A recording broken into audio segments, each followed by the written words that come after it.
Chapter 17. Conclusion. Demonstrative evidence clearly indicates that much which now seems mysterious can be brought to light by appropriate research. The supernatural is only the natural yet not yet understood. Physical research should be placed on a scientific basis and made safe and sane by eliminating the dwellers on the threshold of the unseen, who through deception and falsehood frequently pervert the truth, which the enlightened spirit intelligences are constantly endeavoring to convey to humanity. Advanced intelligences on the invisible side continually urge that broad-minded investigators in the physical plane cooperate with them in establishing research centers in asylums, churches, universities, and other institutions. It is imperative that physical research should be in the hands of men of science who are willing to set aside prejudice and with unbiased minds weigh the evidence that classify findings. In the Chicago Daily Tribune, March 30, 1905, the late Dr. I.K. Funk of New York urged that inquiry be made into cases of mental phenomena, and after reviewing the work which we were carrying on in obsession, concluded with an appeal to the press for further investigation. Let us all remember, he said, a single scientifically demonstrated fact of the existence of an evil discarnate spirit will do more to prove the continuance of life after death than all the sermons on immortality that have been preached in the last 10 years.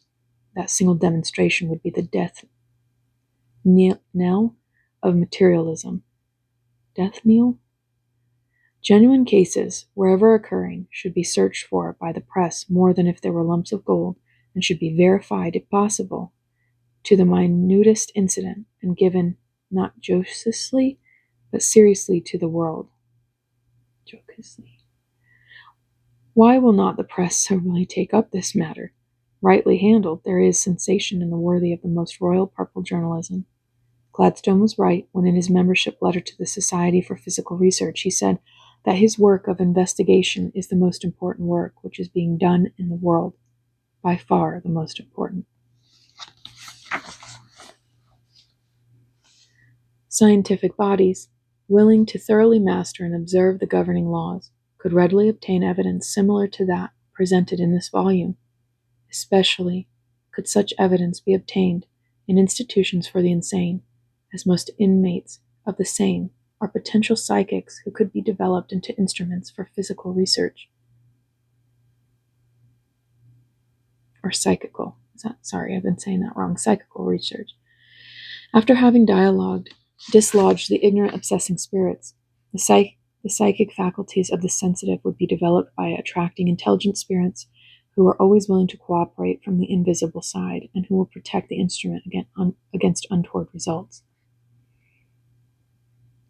Psychic research circles formed to learn the truth of life and spirit existence should be of inestimable value to churches, for such investigation would prove positively the continued existence of the soul and convert mere faith and belief in a life hereafter into definite knowledge. The practice of calling for specific or particular spirits should not be indulged in, as this may lead to deception by mischievous spirits who may step in and attempt to impersonate the spirit called for.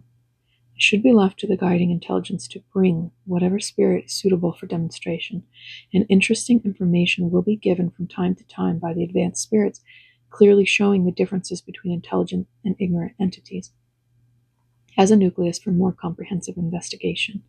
The National Psychological Institute was organized and incorporated in Los Angeles, California for the purpose of placing those problems on a rational scientific basis.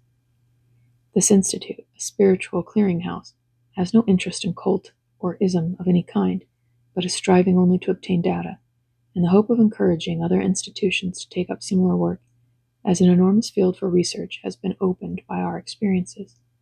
It is not presumed or held that this avenue of research is a panacea for or a full explanation of all mental aberrations or obscure mortal vagaries, but indicative of the need for fuller knowledge of the role which the invisible world plays in human problems.